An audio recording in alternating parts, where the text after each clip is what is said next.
menggulingkan batu kematian.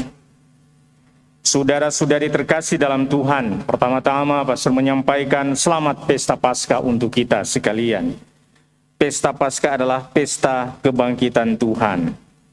Hari raya yang mengingatkan bahwa Tuhan yang kita imani adalah Tuhan yang hidup. Tuhan yang memberikan penyertaan bagi kita sampai saat ini. Tuhan yang kita imani bukan Tuhan yang kalah akan kematian, tetapi Tuhan yang mengalahkan kematian dan hidup selama-lamanya. Sehingga Rasul Paulus dalam suratnya kepada jemaat di Roma tadi mengatakan, karena kita tahu bahwa Kristus sesudah bangkit dari antara orang mati, tidak mati lagi, mau tidak berkuasa lagi atas dia. Nah, pernyataan Paulus ini menjadi inti iman kita sebagai orang yang percaya.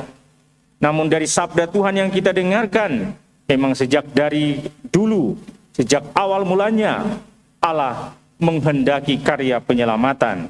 Dan akhirnya melalui kematiannya, dan kemudian ia bangkit pada malam hari ini yang kita rayakan, dia menyempurnakan karya penebusan Allah. Yesus tidak tinggal di makam selama-lamanya, tetapi dia bangkit dan hidup. Nah, kebangkitan dan kehidupannya kita rayakan pada malam hari ini. Itulah iman yang kita akui. Saudara-saudari terkasih,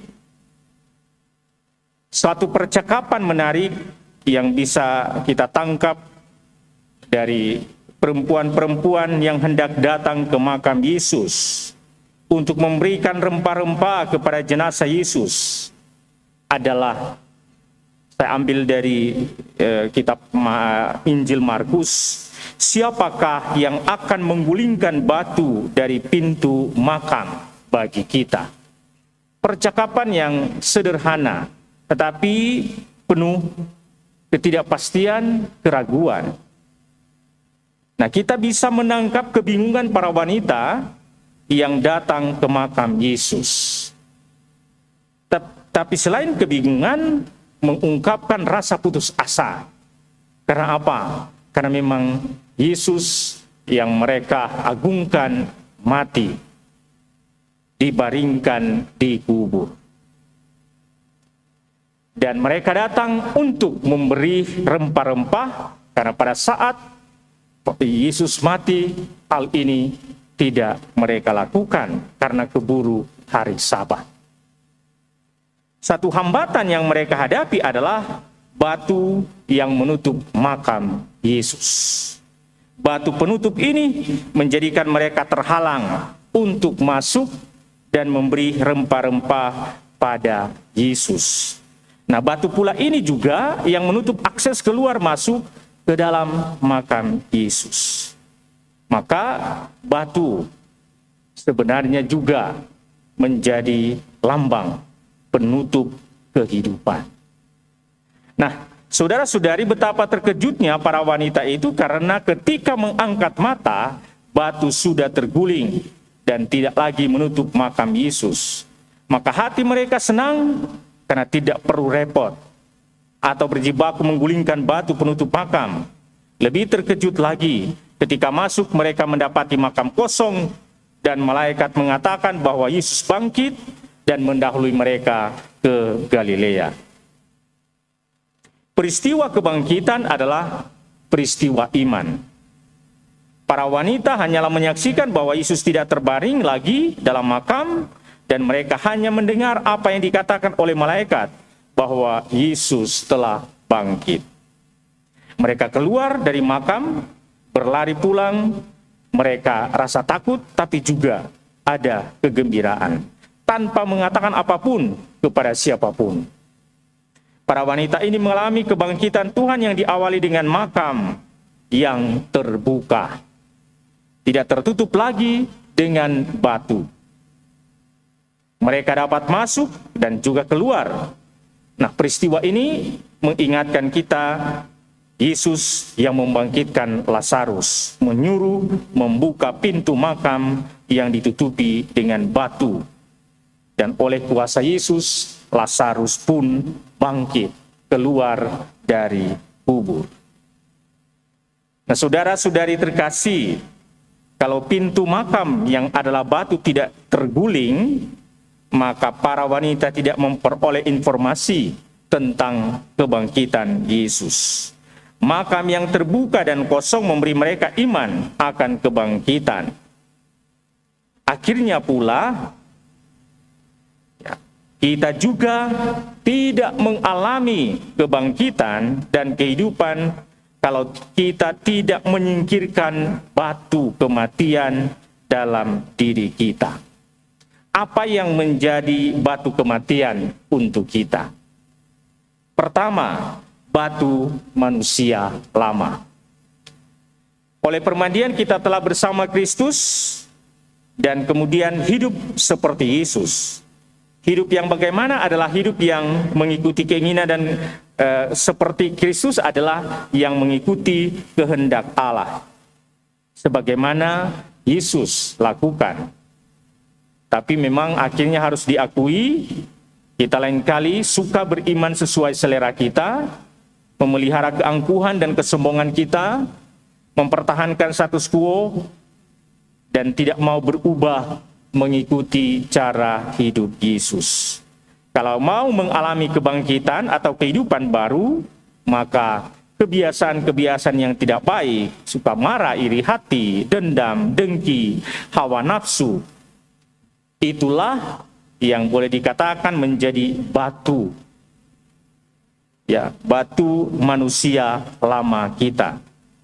Dan perlu, kalau kita ingin mengalami peristiwa kebangkitan kehidupan, kita tinggalkan dan menjadi manusia baru yang penuh kasih, yang mau memaafkan, saling membantu, saling menghargai satu sama lain. Batu kedua, batu kehidupan kedua yang perlu kita gulingkan, batu penjara pikiran.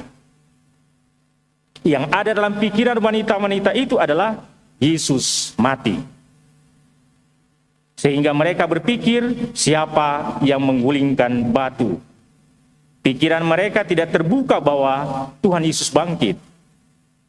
Kalau pikiran kita mati dan tidak terbuka terhadap kemungkinan lain, maka kita sama dengan orang yang mati. Tidak berkembang, tidak maju, tidak ada kemungkinan yang lain. Banyak di antara kita yang terkungkung dengan penjara pikiran ini. Tidak bisa, tidak mau, tidak mampu. Lain kali kita ditawari suatu pekerjaan atau pelayanan, langsung berpikir tidak mampu, tidak mau, tidak rela. Nah, kalau orang selalu berpikir tentang tidak mampu, tidak bisa, sama orang yang menghidupi semangat kematian. Dengan kebangkitan Tuhan, kita diberi harapan. Segala sesuatu atas seizin Tuhan, kita dapat melakukannya. Yang penting kita membebaskan pikiran kita dari penjara ketidakmampuan.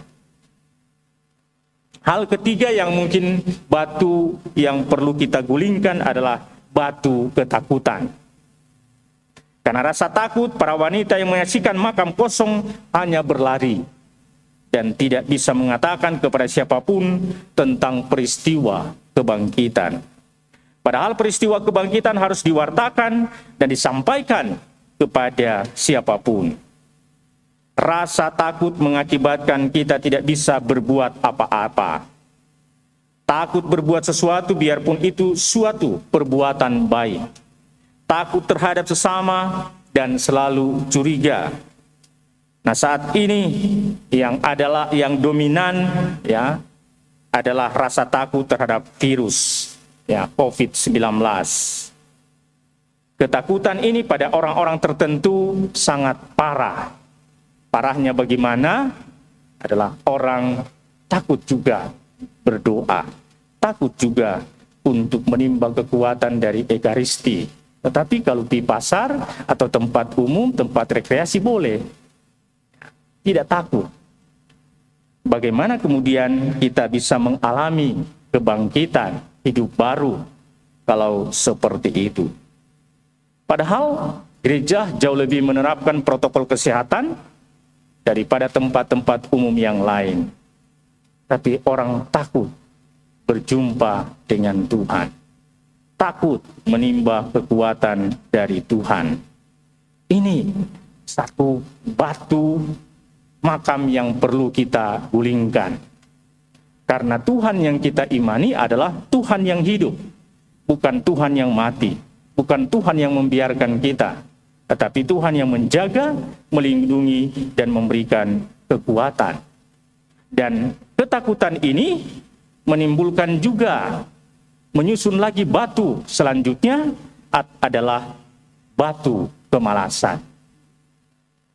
COVID-19 mengakibatkan pula orang nyaman memelihara kemalasan, tidak melakukan apa-apa, enggan untuk sembahyang, beribadat, berdoa, malah lain kali juga enggan untuk ke rumah duka. Atau di dunia kerja, orang tidak memaksimalkan bekerja dengan alasan, kan masih pandemi. Ini batu kemalasan yang perlu kita singkirkan, kita gulingkan dari kehidupan kita. Nah, saudara-saudari terkasih, masih banyak lagi batu-batu yang menghalangi kita untuk mengalami kebangkitan. Maka baik pada kesempatan ini, kita sekali lagi membarui iman kita, iman yang mendekatkan diri kita kepada Tuhan, iman yang membangkitkan semangat lagi, seperti para rasul yang diminta Yesus yang bangkit untuk pergi ke Galilea. Kenapa Galilea? Di situ mereka dipanggil dari penjala ikan menjadi penjala manusia.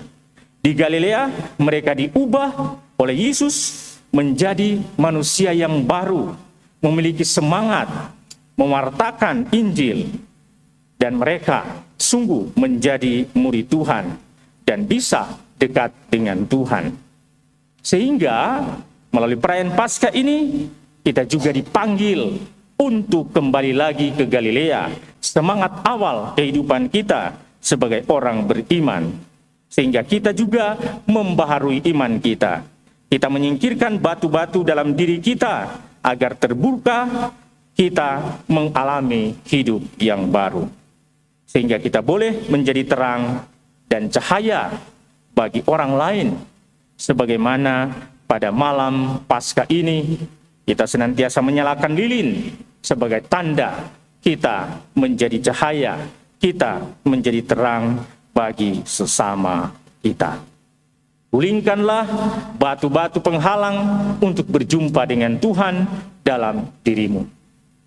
Dengan demikian kita berjumpa dengan Yesus yang menjadi Tuhan, karena Dia bangkit untuk kita semua.